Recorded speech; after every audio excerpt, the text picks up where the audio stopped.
여러분들 오늘날에 살아가고 있는 많은 현대인들이 가지고 있는 두 가지 고민이 있다라고 이야기하고 있는데, 그 두 가지를 살펴보면 첫 번째가 무엇이냐면 자기 정체성에 대한 문제를 많은 사람들이 가지고 있다라고 이야기해요. 내가 과연 누굴까? 내가 누구이기에 이 땅 가운데 살아가고 있나? 이런 고민을 많이들 하고 있습니다. 또한 다른 하나는 내가 살아가는 삶의 의미가 무엇일까라고 고민하는 사람들이 많이 있습니다. 정체성이라고 이야기하면 내가 무엇 때문에 존재하는가에 대한 의미를 이야기할 때 사용되어지고 있습니다. 또한 삶의 의미를 이야기할 때는요, 내가 무엇을 목적으로 살아가느냐 하는 근본적인 삶의 지표를 이야기할 때 사용됩니다. 우리는 이 세상 가운데 믿음을 지키는 사람들, 신앙인으로 살아가고 있습니다. 그러니 우리의 신앙을 돌아봄과 동시에 내가 믿는 신앙의 확신에 대한 그 문제 또한 매일매일 우리 앞에 놓여져 있다라고 이야기할 수가 있습니다. 과연 나는 세상 가운데 어떤 존재로 서 있어야 되고 내가 이 땅 가운데 보냄받은 이유는 무엇일까? 우리는 매일매일 찾으며 살아가고 있지는 않습니까? 우리 그 문제에 대한 질문을 오늘 말씀 가운데 세례 요한은 분명하게 정답을 제시해주고 있습니다. 여러분들, 세례 요한은요, 어떤 사람이었냐면 예수님보다 6개월 전에 먼저 태어난 사람이었습니다. 그리고 예수님께서 사역하시기 전에 이미 세례 요한은 그 땅 가운데 세상말로 대중적인 인기를 얻은 스타라고 이야기할 수 있는 사람이었습니다. 이리 가도 사람들이 모이고 저리 가도 사람들이 모이고 세례 요한 한번 만나려고 사람들이 물밀듯 몰려오는 그런 높은 자리에 인기를 가지고 있던 사람이 바로 세례 요한이었습니다. 사람들은 그를 높이 평가하였고 그는 자신에 대해서 내세울 수 있는 위치에 있는 사람이었습니다. 그래, 내가 이렇게 많은 사람들의 지지와 인기를 얻고 있으니 내가 하는 말, 내가 하는 행동 다 중요하게 생각할 수 있습니다. 그러나 세례 요한의 그 말씀 가운데 어디를 찾아보아도 전혀 자신에 대한 언급을 하지 않는 것을 볼 수가 있습니다. 우리가 인기가 많아지고 우리가 성공하게 되면 대부분 이렇게 이야기할 수도 있어요. 내가 뛰어나서 그랬습니다. 내가 이렇게 했고 저렇게 했고 나의 노력으로, 나의 능력으로 이 자리에 서게 되었습니다라고 사람들은 이야기할 수 있습니다. 그럼에도 불구하고 세례 요한은 그렇게 이야기해도 누구 하나 손가락질하지 않는 자리에 위치해 있던 사람이었어요. 그런데 세례 요한은 자신에 대한 그 언급을 그 어디에도 하지 않습니다. 그리고 세례 요한과 사람들과의 대화를 보면서 세례 요한이 말하는 그 정체성과 삶의 목적이 무엇인지를 우리는 분명하게 깨달을 수가 있게 됩니다. 19절에 보면 자신의 정체성을 묻는 예루살렘 지도부에 대해서 세례 요한은요, 세 가지의 답을 하고 있습니다. 이 세 가지의 답에서 우리는 세례 요한이 이 땅 가운데 보냄받고 이 땅 가운데 행하는 그 정체성과 목적을 우리는 알아볼 수가 있게 된다라는 것이죠. 20절에 보면 세례 요한이 이렇게 대답을 해요. 나는 그리스도가 아니라 라고 이야기합니다. 그리고 21절에 또 묻되 그러면 누구냐? 내가 엘리야냐? 이르되 나는 아니다. 또 묻되 내가 그 선지자냐? 대답하되 아니다 라고 이야기합니다. 어떻게 보면 세례 요한이 내가 맞습니다. 내가 그보다 먼저 태어났고 내가 그보다 더 많은 일을 했습니다. 그러니 나를 믿는 것이 효과적일 겁니다. 나를 믿는 것이, 나를 따르는 것이 맞을 겁니다 라고 이야기할 수도 있습니다. 그러나 세례 요한은 뭐라고 이야기해요? 아닙니다. 나는 아닙니다. 나는 절대 그런 사람이 아닙니다 라고 자신의 정체성을 드러냅니다. 그리고 23절에 자신이 이 땅 가운데 오게 된 목적을 이야기하죠. 이르되 나는 선지자 이사야의 말과 같이 주의 길을 곧게 하라고 광야에서 외치는 자의 소리입니다 라고 말을 하고 있습니다. 그리고 31절에 나도 그를 알지 못하였으나 내가 와서 물로 세례를 베푸는 것은 그를 이스라엘에 나타내려 함이라 하니라 라고 이야기를 합니다. 다시 말해서 많은 사람들이 당신은 누구입니까? 당신이 그리스도입니까? 엘리야입니까? 선지자입니까? 누구입니까? 라고 묻는 그 질문에 이 세례 요한은 나는 그런 사람 아닙니다. 나는 그렇게 뛰어난 사람이 아닙니다. 나는 그저 그리스도의 길을 예비하는 하나의 소리일 뿐입니다. 라고 낮고 낮은 겸손의 모습을 보여주고 있습니다. 세례 요한이 했던 것은 자신의 높음을 자랑한 것이 아니라 자신은 오히려 낮아지고 그저 쓰임받는 도구에 불과합니다라고 고백을 하는 것을 볼 수가 있습니다. 분명히 높은 자리에 있기에 사람들의 많은 인기를 얻었기에 그리고 많은 능력을 행하고 있기에 자신을 드러내도 상관이 없어요. 자신을 드러내서 더 많은 사람들을 끌어모으고 더 많은 인기를 누려도 돼요. 그러나 세례 요한은 그러면 그럴수록 낮아지고 겸손함으로 나는 그저 하나님의 일 가운데 쓰임받는 통로에 불과합니다라고 고백을 하고 있습니다. 우리들도 신앙생활을 하다 보면 때론 자기 자신을 드러낼 때 종종 있습니다. 그리고 사람을 드러낼 때도 많이 있죠. 이 사람이 이렇게 많은 신앙생활을 했습니다. 이 사람이 이렇게 뛰어난 업적을 기렸습니다. 하나님이 아니라 사람을 드러낼 때 종종 있습니다. 그때의 세례 요한이 뭐라고 이야기했어요? 나는 아닙니다. 나는 아닙니다. 내가 한 것이 아니라 나는 그저 하나님의 일 가운데, 하나님의 계획 가운데 통로로 쓰임받는 사람일 뿐입니다 라고 고백했다라는 것을 여러분들 기억하시기를 바랍니다. 이것이 바로 올바른 신앙생활하는 사람들이 가져야 될 모습이다라는 것입니다. 모든 것이 하나님의 은혜요, 하나님의 인도하심 가운데 우리가 살아가고 있음을 고백해야 된다라는 것입니다. 내가 뛰어나서가 아니라 우리를 이 땅 가운데 보내주신 목적은요, 우리를 통하여서 하나님 나라를 확장하시기 위해서 우리를 보내셨습니다. 하나님 나라의 확장의 통로로 우리를 사용하시기 위해서 때로는 물질의 복을 주실 수도 있고요, 건강의 복을 주실 수도 있습니다. 그리고 높은 자리에 앉혀 주실 수도 있습니다. 그때 우리가 해야 될 것은 내가 한 것이 아니라 하나님께서 하셨습니다. 하나님의 그 은혜 자리 가운데 우리는 그저 통로로 쓰임 받았을 뿐입니다 라고 겸손의 모습을 우리도 온전히 나타내야 될 줄 믿습니다.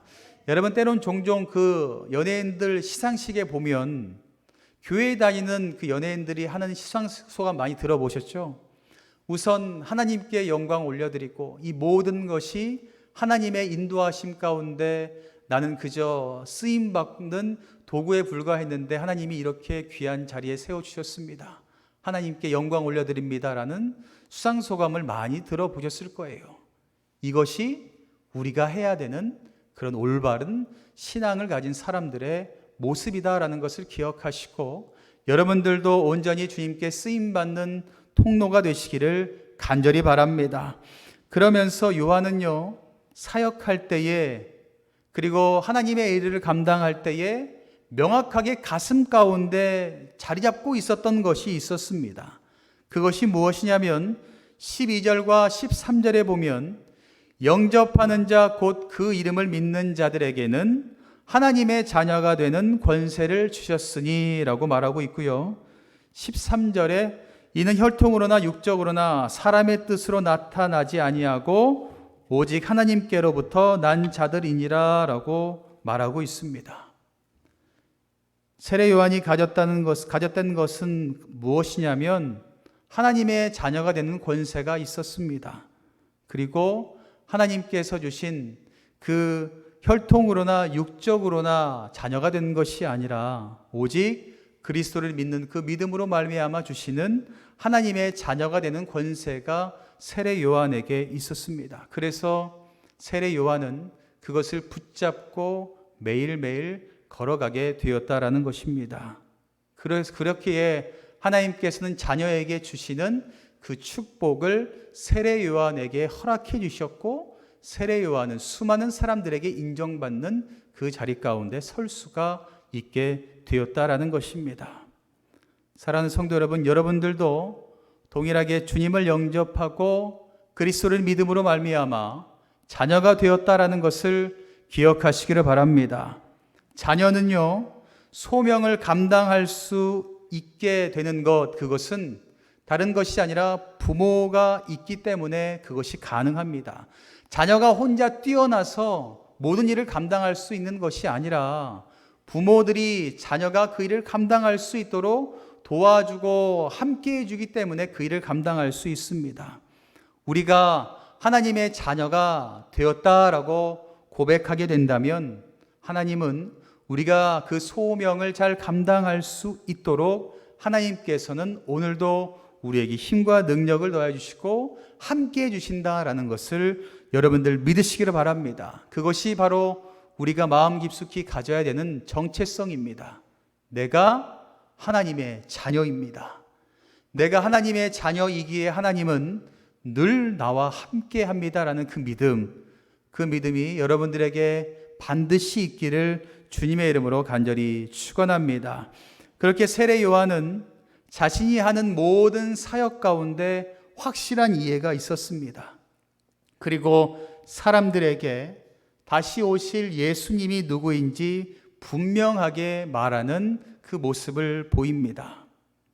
세례 요한도요, 예수님께서 오셔서 자신에게 직접 말씀하실 때 내가 하나님의 어린 양이다 라고 말할 때는 그를 알지 못했습니다.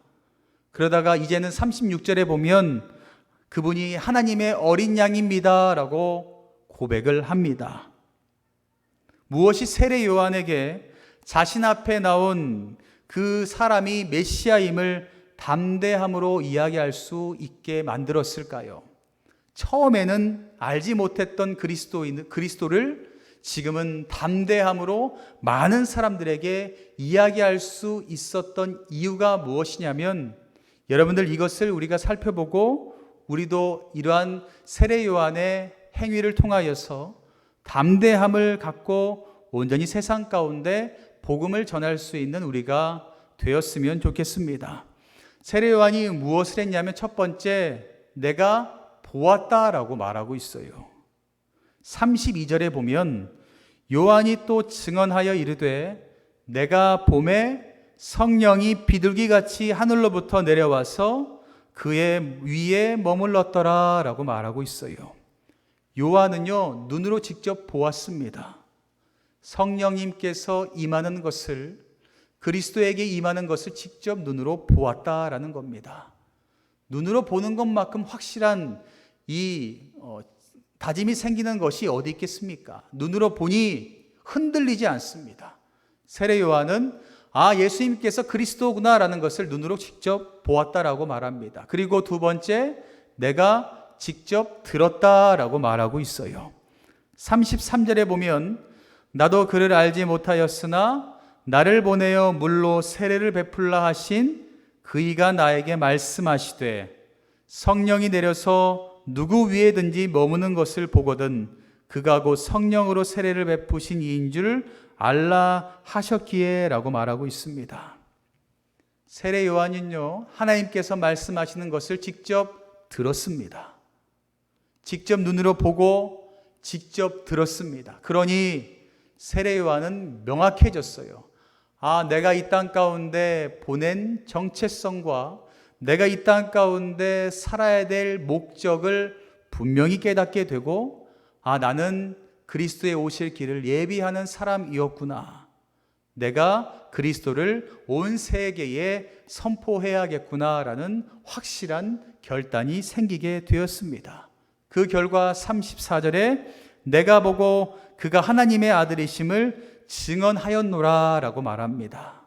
내가 보고 내가 들음으로 말미암아 그가 하나님의 아들이구나, 하나님의 아들로 이 땅 가운데 오시는구나 라는 것을 세례 요한은 전할 수가 있었습니다. 사랑하는 성도 여러분, 여러분들도 하나님께서 주신 그 정체성을 올바로 세우시기를 간절히 바랍니다. 그리고 나를 이 땅 가운데 보내주신 목적을 분명하게 깨달으시기를 바랍니다. 그러기 위해서 우리에게 필요한 것은 보는 것입니다. 그리고 들으셔야 됩니다. 매일 십자가 앞에 십자가를 바라보며 나에게 허락하신 그 말씀을 보시기를 바랍니다. 그리고 나에게 허락하신 그 말씀을 들으시기를 바랍니다. 그러면 여러분들에게 허락한 하나님의 정체성과 삶의 목적이 명확해질 수 있게 된다라는 것입니다. 여러분들이 이 땅 가운데 보내주신 삶의 이유와 목적은 다른 것이 아니라 이 땅 가운데 다시 오실 그리스도의 길을 예비하는 사람, 그 사람이 바로 저와 여러분들이라는 것을 여러분 꼭 기억하시기를 간절히 바랍니다. 사랑하는 성도 여러분, 지금까지 계속해서 수요 예배 때 보았던 것은 하나님께서 기뻐하는 사람은 누구이냐라는 것이었습니다. 성경의 많은 인물들을 돌아보았는데 공통적으로 그들 삶 가운데 볼 수 있는 것이 무엇이냐면 하나님과 늘 동행하며 살았다라는 겁니다. 그리고 하나님의 그 말씀 가운데 불순종이 아니라 순종함으로 한 걸음 한 걸음 걸어갔다라는 거죠. 그 결과 하나님께서 우리에게 말씀하신 것처럼 내가 이 사람을 보니 너무 기쁘다라는 성경의 인물이 될 수 있었다라는 것입니다. 우리들도 이 세상 가운데 이러한 인물들이 되시기를 간절히 축복합니다. 처음 시작은 다 미약하지만 그 끝은 창대하게 되는 것처럼 여러분들의 삶이 어떠한지는 잘 모르지만 우리 주님께서 허락하신 그 뜻대로 순종하며 날마다 걸어가게 된다면 여러분들의 삶도 그 끝은 하나님께서 기뻐하시는 창대한 삶을 살아가게 될 줄 믿습니다. 그렇게 살아가게 된다면 하나님께서 이 땅 가운데 자랑하고 싶은 여러분들이 되지 않겠습니까?